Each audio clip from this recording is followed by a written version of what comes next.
He thought it was a normal delivery, until every address on his list vanished from the map, one by one, and something began following him through the forest. The rain tapped against the roof of the delivery van. Ethan wiped the fog from the windshield and checked the next address on his list. A long string of numbers. A street name he had never seen. He zoomed in on the map. The road was not there. Only an empty patch of gray. His chest tightened as he double-checked the order details. Same address.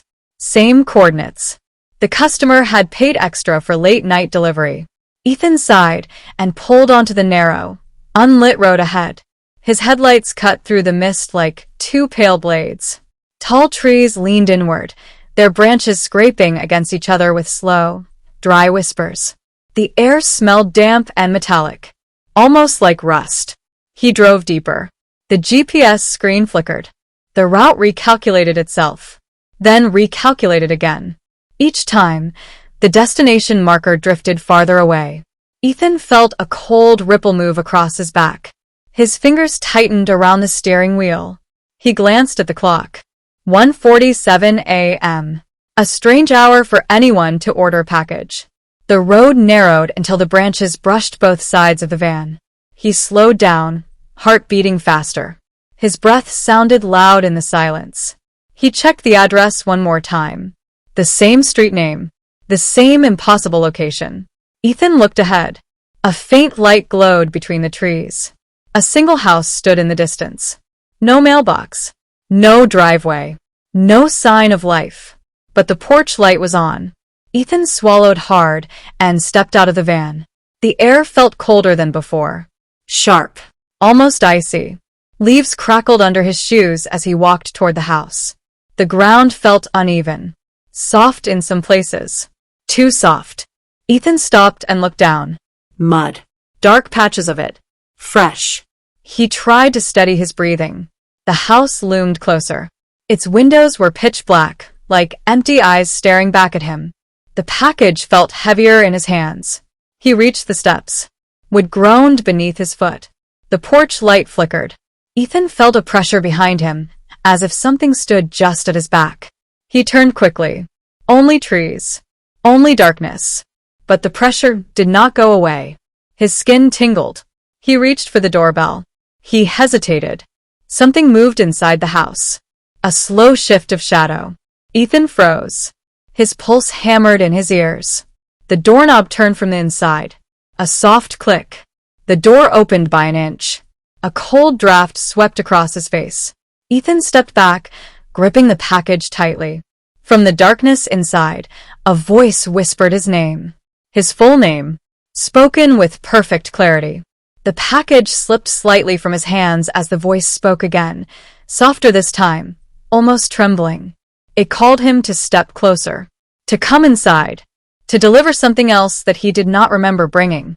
And as Ethan stared into the darkness, he noticed the walls inside the house were covered with maps. Every one of them marked with red pins. Every pin placed on addresses that he had delivered to in the past week. Addresses that did not exist on any official map. Addresses that no one should know he had visited. Ethan took one slow step backward as the whispering voice grew louder. And then he realized the pins on the map were moving, one by one, sliding toward a single location. Directly behind him, the pins on the map were moving, one by one, sliding toward a single location.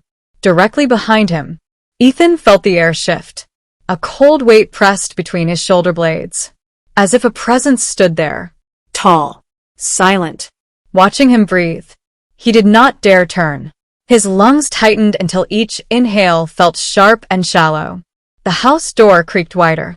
The glow from the porch light pulsed weakly, as if struggling against something unseen, something that drained every spark of warmth from the night. The voice inside the house called his name again. This time it sounded closer. Too close. Ethan forced himself to breathe. A slow breath. Then another. Even though the air felt thick, as if he was breathing through cold smoke. His fingers trembled around the package. He stepped away from the porch. Just a small step. Barely a shift of weight. A twig snapped behind him. He flinched. The pins on the map inside the doorway stopped moving suddenly.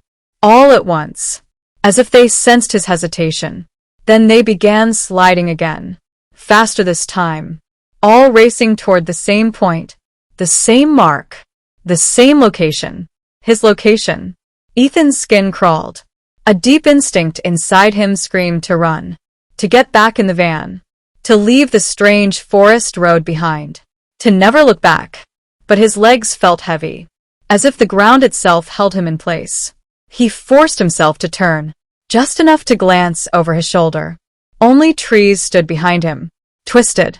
Tall. Draped in a thin veil of fog. But something was off. The trees were closer than before. Much closer. Their trunks stood in a perfect circle around the house. Around him. As if they had moved silently. In the moment he had looked toward the porch. Ethan's pulse hammered against his ribs. He turned fully, backing away from the house. Package pressed against his chest. Eyes scanning the forest. The fog drifted between the branches, moving strangely, almost like it had shape, almost like it followed the rhythm of his breathing. He swallowed hard. The forest was silent. Too silent. No animals. No insects. No wind. Only his own heartbeat. Loud. Uneven. Echoing in his ears. The voice inside the house spoke again. But this time it did not call his name. It said a number. His address. His real home address. One he had never written on any delivery forms. One he had never spoken aloud to anyone recently. One he had not even saved on his phone. The sound of it pushed a tremor through his chest. The house light flickered again. Dimming. Brightening. Then dimming once more. Shadows crawled across the windows. Stretching upward. As if something inside pressed against the glass. Trying to escape. Or trying to reach him. Ethan stepped back again. Another twig snapped behind him. Louder this time. Directly at his heels. He spun around so fast the package nearly slipped from his grip. The trees were closer. So close that he could reach out and touch their rough bark. But that was not the part that made his blood turn cold. Symbols were carved into the trunks. Dozens of them. Jagged lines. Rough circles. Intersecting marks that looked like coordinates. Numbers. Dates. And small words scratched so deeply that the wood bled sap like dark tears. Ethan stared at one of the symbols, tracing its shape with his eyes, until he realized the pattern looked familiar. It looked like the map route he had followed earlier.